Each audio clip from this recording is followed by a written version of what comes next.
आज से कुछ समय पहले, मतलब 1 साल पहले, मैं और मेरे ऑनलाइन दोस्त रोज की तरह किसी फालतू चीज पे आर्ग्यूमेंट कर रहे होते हैं कि क्यों हाथी कूद नहीं सकते और कैसे अगर तुम कंबल से पैर बाहर निकाल के सोते हो तो कोई मॉन्स्टर या चुड़ैल आके तुम्हें कच्चा चबा जाएगी, पर अगर तुम पैर अंदर करके सोते हो तो तुम्हारा कोई कुछ नहीं करेगा। फिर पैर अंदर कर लिया।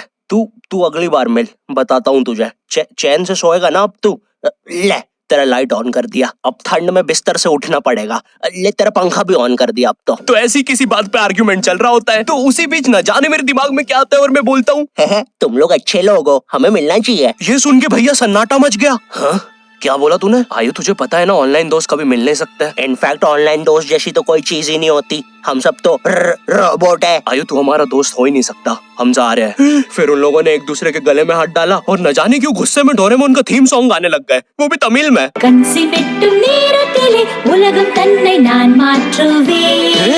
क्या? अब नहीं, ऐसा कुछ नहीं हुआ था। सॉरी गाइस, कुछ महीनों से जिंदगी थोड़ी सही नहीं चल रही है, इसलिए ऐसे जोक्स आ जाते हैं कभी कभार। खैर सरप्राइजिंगली मेरे ऑनलाइन दोस्तों ने मेरी मिलने वाली बात को सीरियसली लिया और इसी तरह हमारी Mumbai to Goa trip plan होती है जो कि दिसंबर में थी। तो अब फास्ट फॉरवर्ड करते हैं सीधा दिसंबर तक ट्रिप का टाइम। तो अब कुछ रीजन की वजह से मुझे मुंबई प्लेन की जगह ट्रेन से जाना पड़ता है। नहीं, मैं एयरपोर्ट पर फटाका लगाता हुआ नहीं पकड़ाया था, थे कुछ रीजंस थी कि सच में थे। तो मैं रात में ट्रेन में बैठता हूँ और सुबह में मुंबई पहुंच जाता हूँ। अब जो मुंबई पहली बार आता है ना, वो ना अलग अलग चीजों को देख के चौंकता है, जैसे वड्डी वड्डी बिल्डिंग्स, वड्डे वड्डे सुपरस्टार्स। और इधर मैं जैसे ही मुंबई के स्टेशन पे उतरा, ओ बहन की एलिवेटर स्टेशन पे, वो भी भाई साहब इसको एस्केलेटर बोलते हैं। एलिवेटर मतलब आंखों पे भरोसा ही नहीं हो रहा है। मैंने मम्मी को फोटो खींच के भेजी, मम्मी एलिवेटर, वो भी स्टेशन पे। भाई साहब एस्केलेटर होता है। देखो ये हमारे स्टेशन पे नहीं होते हैं, हमें पूरा ब्रिज पैरों से चढ़ना पड़ता है। और मेरे गांव के ब्रिज पता है बादलों में होते हैं। वो ब्रिज को इतनी ऊपर होने की जरूरत भी नहीं है, उसको किसी इंजीनियर ने भी नहीं बनाया है। ये गाँव के लोगों ने मस्ती मस्ती में उसको इतनी ऊपर तक बना के आ गए। अब वो स्टेशन का ब्रिज ना आउटर स्पेस तक पहुंच चुका है। साला कुली लेके भी जाओगे ना तो थोड़ा ऊपर जाके तुम्हारी कुली को भी कुली करना पड़ जाएगा।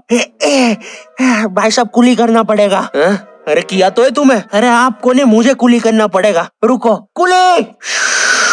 हाँ जी भैया, इन्हें ऊपर तक छोड़िया हो यार। अरे पागल हो क्या मियाँ, ऊपर तक जाना है तो स्पेस सूट किधर है तुम्हारा? और ऑक्सीजन सिलेंडर लेके आए कि नहीं? ऊपर ऑक्सीजन बहुत कम है, हम लोग क्या बहुत ऊपर खड़े हैं मियाँ। देखो यहाँ से वो माउंट एवरेस्ट भी दिखता है। देखो आज की रात तो हमें ये सीढ़ियों पे सो के गुजारनी पड़ेगी। ऊपर पता नहीं कहाँ के खूंखार जानवर घूमते हैं। और सबसे जरूरी बात, हम लोगों के बीच में मैं सोऊंगा। मुझे मुंबई से अपने स्टेशन जाने में 10 घंटे लगते हैं और फिर अपने ही शहर के स्टेशन से घर जाने में 6.25 महीने। अब तुम बोलोगे नॉट योर टाइप, तो बहुत ही विलेज पीपल है। हाँ तो ठीक है, हूँ मैं, नहीं होते हमारे यहाँ पे एक्सेलरेशन। भाई उसको एस्केलेटर। वीडियो को आगे बढ़ाते हैं। मुंबई जाने से पहले मुझे ऐसा लगा था कि वहाँ पे सब लोग मचाएंगे, टेढ़े चाले सीधे चाले, इस तरीके से बात करते होंगे। तो मैं भी ना फुल रेडी था। मैं स्टेशन से बाहर निकला और एक ऑटो रोका। तो सबसे पहले तो मैंने अपनी ट्रेन में खरीदी हुई 24 कैरेट आइस डायमंड चेन आगे करी। मैंने 20 रुपए में खरीदी थी, आगे अपना टाइम आएगा भी लिखा था, क्योंकि मुंबई में थे यार, थोड़ी अमीरी दिखनी चाहिए। कौन है अंबानी है, किधर रहता है, वो है क्या उसके पास ये? तो वो ऑटो वाला पूछता है किधर जाओगे? इधर मैं फुल मुंबई के स्वैग में। क्या बोलते ऑटो वाले चाचा, अंधेरी चलोगे क्या? चलो ना, मचाते ना अंधेरी में चल के। अंधेरी में तुम उजाला लेके आओ। ऑटो में क्यों बैठे हो? लैम्बोर्गिनी लाओ। ये अंधेरी में तुम आओ। क्यों चाचा? अरे भाग मादर है, कड़कती धूप में मुजरा दिखा रहे मेरे को। अभी भी ज्यादा दूर नहीं गए, ऑटो से चीप सकता हूँ। हम लोग हमारे मुंबई के अपार्टमेंट आ जाते हैं, वहाँ पर थोड़ा सा रेस्ट करते हैं, क्योंकि स्टेशन से अपार्टमेंट तक तो हम भगते भगते आए थे। वो ऑटो वाला पीछे पड़ा था ना। क्यों पीछे पड़े हो हमारे? जाओ ना। नहीं मजाक कर रहा हूँ। 700 रुपए की टैक्सी करनी पड़ी थी अपार्टमेंट तक। 700 रुपए की। 700 रुपए पता भी है कितने होते हैं? 700 रुपए में पता है तुम मुंबई में क्या क्या कर सकते हो? तुम कर सकते हो 700 रुपए में तुम 700 रुपए में वापस उसी टैक्सी में बैठ के स्टेशन जा सकते हो। भाई साहब मैंने 750 कर लिया है रेट। कितनी महंगी है मुंबई। तो अब मैं और मेरा दोस्त डेस्क, हम लोग हमारे बाकी दो दोस्त से पहले आ गए थे। तो अब हमारे पास कुछ करने के लिए नहीं था। तभी मुझे मेरी एक फीमेल फ्रेंड ने मॉल में मिलने बुला लिया। तो हम लोग जाते हैं मिलने, वापस 700 लगा के। ये मुंबई भी ना। तो मेरी दोस्त ने ना मुझे एक मूवी देखने बुलाया था, अवतार। मूवी में ज्यादा कुछ खास था नहीं, कुछ नीले लोग नंगे होके पानी में भाग रहे होते हैं रोबोट मशीन से बच के। ये मूवी मैंने 3D में देखी थी, ज्यादा कुछ चेंज नहीं हुआ। अब बस वो नंगे लोग मेरे साइड से निकल के भाग रहे थे। हम ये जंग जीत के रहेंगे। सर वो सब तो ठीक है, वो आदमी कौन है? अरे वो हमारी मूवी देख रहा है 3D में।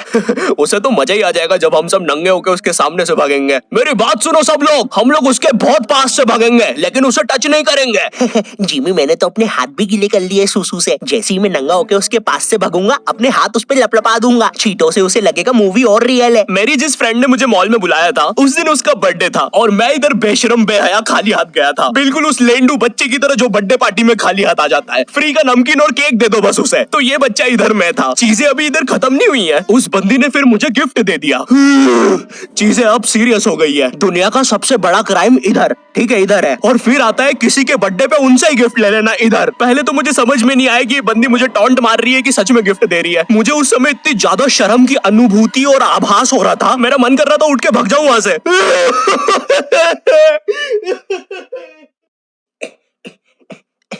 अरे वो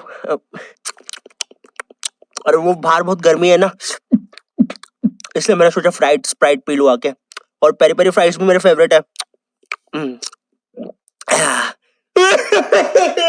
देखो अगर उस टाइम मैं चाहता तो अपने पीछे वाले जेब से बटवा निकाल के एक 50 का करारा नोट और 1 रुपया लगा के बड्डा लिफाफा बना के उसे दे देता, लेकिन मैं कोई 80 साल का दादाजी नहीं हूँ और वो भी मेरी पोती नहीं है, तो अब मैं कुछ कर नहीं सकता था। इसलिए मैंने बेशर्मों की तरह उसका गिफ्ट ले लिया और कमियां भी निकाल रहा हूँ। घड़ी तो अच्छी लाई हो तुम, लेकिन फास्ट ट्रैक की लाती तो अच्छी है घड़ी। इस ट्रिप पर ना हमारे बहुत ज्यादा पैसे खर्च हो गए थे, इतने कि मैं अपने बेसमेंट वाले बच्चों को खाना तक नहीं खिला पा रहा हूँ। चुप रहो, मैंने कहा ना नहीं मिलेगा खाना। आप पैसे के लिए India number 1 opinion trading app Probo पे क्यों नहीं जाते? हाँ, आप बस यहाँ पे यस और नो का आंसर देके लाखों में पैसे कमा सकते हो। प्रोबो एक ट्रस्टेड ऐप है जिस पर 1 करोड़ से भी ज्यादा यूजर्स हैं। यहाँ पर क्रिकेट, फाइनेंस, एंटरटेनमेंट और कई सारी कैटेगरीज में क्वेश्चंस है। जैसे अभी T20 सीरीज में इंडिया वर्सेस आयरलैंड में कौन जीतेगा? इंडिया ही जीतेगी। तो मैंने यहाँ यस दबा के क्वांटिटी स्लाइडर को बढ़ा दिया। अब अगर मेरा ओपिनियन सही होता है तो मुझे रियल कैश मिलेगा। अरे लेकिन विराट कोहली भाई, मैंने आपको कब पकड़ा? यहाँ तुम गूगल पे, पेटीएम, यूपीआई की मदद से आराम से 24/7 विड्रॉ कर सकते हो। ओ बाय द वे मैं पुलिस हूँ, तुम्हारे बेसमेंट की जानकारी मिली थी और प्रोबो का लिंक डिस्क्रिप्शन में है। डाउनलोड करने पर हम सभी को 25 रुपए का वेलकम बोनस भी मिलेगा, तो अभी जाके डाउनलोड करो। रात तक मेरे बाकी दोस्त भी आ गए थे, तो फिर हमने मुंबई की फेमस जगह, अरे वहीं जहाँ सब लोग जाते हैं घूमने के लिए, वहाँ घूमना स्टार्ट कर दिया। लेकिन जब तुम तुम्हारे दोस्तों के साथ रहते हो तुम्हारे दिमाग में मस्ती रहती है। तो एक मॉल में हमें एक सांड वाला झूला दिखता है। अब उसे देख के एक 21 साल का मैच्योर आदमी क्या करता? पापा बहुत बीमार है, बहन की भी शादी करवानी है, मुझे लगता है सांडू मैं तुम पे घूमी घूमी करने के लिए थोड़ा बड़ा हो चुका हूँ।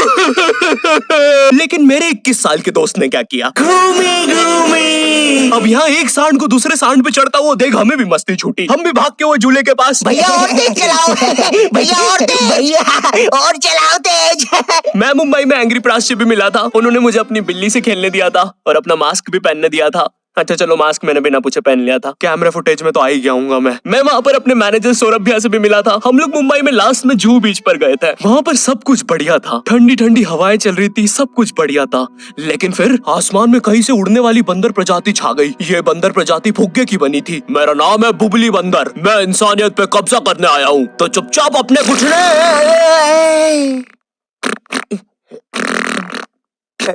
है दोस्त, क्या तुम प्लीज मेरी बूंद में हवा भर सकते हो? मुझे तुम्हारी दुनिया पे कब्जा करना है, प्लीज। मुझे कोई दिक्कत नहीं है। कमलेश, कमलेश। हाँ मैंने सुन लिया था पहली बार में। कमलेश मैं जानती हूँ हम दोनों ज्यादा क्लोज नहीं है, लेकिन इसका मतलब ये नहीं तुम एक बंदर के साथ संबंध बना लोगे। मैं जा रही हूँ। कमलेश जाने दो उसे, मैं तुम्हें उससे भी ज्यादा चीजें दे सकता हूँ। मुंबई के बाद हम लोग निकलते हैं गोवा के लिए। गोवा काफी चिल जगह थी। मैं वहाँ पर काला भी हो गया था। दिन भर बीच पर धूप में भटकने के कारण सच में वहाँ पर धूप तो बहुत ही ज्यादा थी, मतलब इतनी ज्यादा कि जमीन के अंदर से लोग बाहर आ रहे थे या अंदर जा रहे थे। कोई मुझे बताएगा ये क्या हो रहा है यहाँ पे? गोवा में ना तुम ऐसे बीच पे राइड्स वगैरह कर सकते हो, जैसे जेट स्की। इसमें ना तुम्हें आगे टंकी पे बिठा लेंगे बच्चे की तरह और पानी का एक चक्कर काट के वापस ले आएंगे।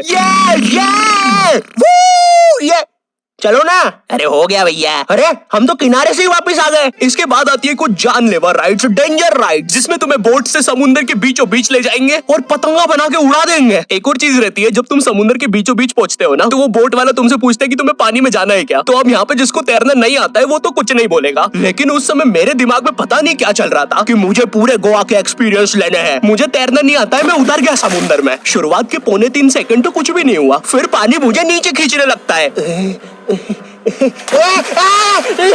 ये तो कुछ भी नहीं, अब मैं बोट से भी दूर जा रहा हूँ धीरे धीरे। भैया भैया भैया भैया घंटा नहीं सुन रहा मेरी बात, मेरी इधर फटी पड़ी है, मैं कुछ भी चिल्ला रहा हूँ पानी में। भैया बीमारी है मुझे, ले लो ऊपर। भैया मैं माँ बनने वाला हूँ, ऊपर लो। उस समय कोई दूर से शार्क वार्क भी देख रहा होता ना तो उसे भी दया आ जाती। ओए बच्चे को क्यों परेशान कर रहे हो बे, चलो ऊपर लो इसको, खा लूंगा वरना इसे। चलो बेटा ऊपर चढ़ो तो। हाँ चलो चलो। जैसे तैसे वो बोट वाले ने मेरे को ऊपर लिया। अरे भैया क्या बच्चे ऐसे चिल्ला रहे थे, स्विमिंग सिखा रहे थे तुमको? अच्छा समुंदर में, वो भी तेरे को ड्राइविंग सिखाने का बोलता तो तू तो रॉकेट में बिठा देता मेरे को, पागल। सबने ना मेरा बहुत मजाक उड़ाया कि पानी में गया बच्चों जैसा रो रहा था, लेकिन वो कहते हैं ना सबका टाइम आता है। हम लोग ना उसके बाद एक बनाना राइड पे जाते हैं जिसपे तुम एक बनाना शेप चीज पे बिठाते हैं और उसे नाव से खींचते हैं और बीच समुद्र में ले जाके फेंक देते हैं। तुम्हें पहले नहीं बताएंगे कि तुम्हें फेंकने वाले हैं। उसने हम सबको लेके गया और फेंक दिया। अब सब मुझसे भी गंदे रो रहे हैं पानी में। भैया हम मर गए। पीछे लाइफ गार्ड आ रहा है। और भैया इतनी दूर जाओगे तो सच में मर जाओगे। मेरे पास क्लिप पड़ी इधर सबकी रोते हुए, मैं लगा दूंगा। मैं तो करना अरे कुछ नहीं होता, नहीं करना, मैं मरना क्या?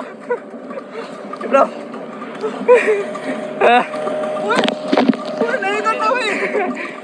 पर खैर कुछ भी बोलो, ये ट्रिप मेरे लिए one of the best trip थी अपने दोस्तों के साथ। आई होप तुम्हें ये वीडियो पसंद आई होगी, और अगर नहीं भी आती है तो बस इतना सा रुक जाओ, ठीक है? बस इतना सा। मैं एक बहुत ही प्यारी चीज पर काम कर रहा हूँ, ठीक है? बस वो आ ही गई, ये यहीं पे ये बस आ गई। और अगर तुम्हारे पास भी किसी चीज का ओपिनियन है तो अभी प्रोमो डाउनलोड करो, तुम्हें वेलकम बोनस में 25 रुपए में मिल जाएंगे। पर खैर इस वीडियो को लाइक करना मत भूलना, एम करते 8 लाख लाइक्स के लिए, ठीक है? मुझे